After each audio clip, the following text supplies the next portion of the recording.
ఆకాశం క్రింద భూమికి పైన సంచరించే ఎగిరే పక్షుల్లో ప్రాముఖ్యంగా 3 పక్షులు ఉన్నాయి.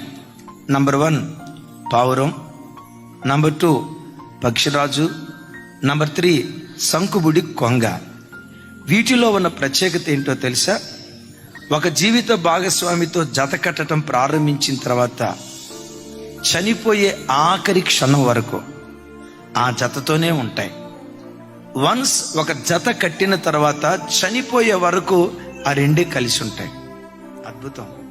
మనుషుల్లో కూడా ఈ నీతి విలువ లేదేమో. భార్య చనిపోతే 2వ వివాహం దేవుని వాక్యం అంగీకరిస్తుంది, ఒకవేళ వాళ్ళు చేసుకోవాలనుకుంటే. భర్త చనిపోతే 2వ వివాహం దేవుని వాక్యం అంగీకరిస్తుంది, ఒకవేళ వాళ్ళు చేసుకోవాలనుకుంటే.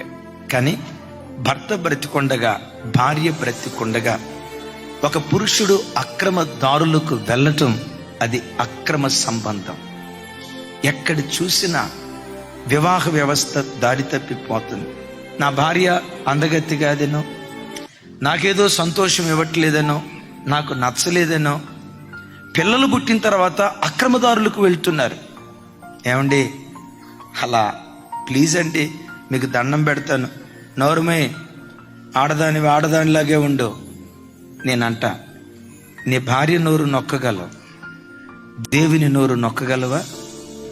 ఒకవేళ భార్య డిపెండెంట్ అయి నీ కష్టార్థత మీద బ్రతికేది కనుక తన తల్లిదండ్రులను కోల్పోయి, తన కుటుంబీకులను కోల్పోయి, ఇప్పుడు నాకెవరున్నారు భర్తను వదిలిపెట్టి వెళ్తే? పిల్లలేమైపోతారు? కుటుంబ గౌరవం కోసం ఆ బిడ్డ మౌనంగా నీతో కాపురం చేస్తుందేమో. మనుషుడ విను, బోధించే నేను, వింటున్న మీరు. నీతి కలిగిన న్యాయాధిపతి దేవుని ఎదుట నిలవబడే రోజు ఒకటి ఉంది.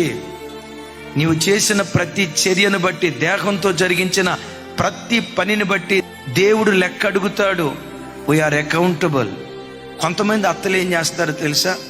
అత్తయ్య, అబ్బాయి దారి తప్పాడు అత్తయ్య, కొంచెం మీ అబ్బాయికి చెప్పండి అంటే, ఆడు మగోడట్ట తిరుగుతాడు, ఇష్టం ఉంటే కాపురం ఉండు, లేకపోతే. నేనంట, ఎట్లాంటి ముసలి బ్యాచి భూమి మీద బతికి ఎంత పాపం మూట కట్టుకుంటారో చూడ. బిడ్లరా, వివాహ బంధం చాలా పవిత్రమైనది. నా చేతులు జోడించి దండం పెట్టి చెప్తున్నా, వన్స్ ఒక్కసారి వివాహమైన తర్వాత ఆ భర్త మంచోడైనా కాకపోయినా ఒకే భర్త. ఆ భార్య అందగత్తి అయినా కాకపోయినా, నేను సుఖపెట్టేదైనా కాకపోయినా ఒకే భార్య. అలాంటి నీతి విలువలతో మన కుటుంబాలను కట్టుకునే కృప దేవుడిచ్చునుగాక.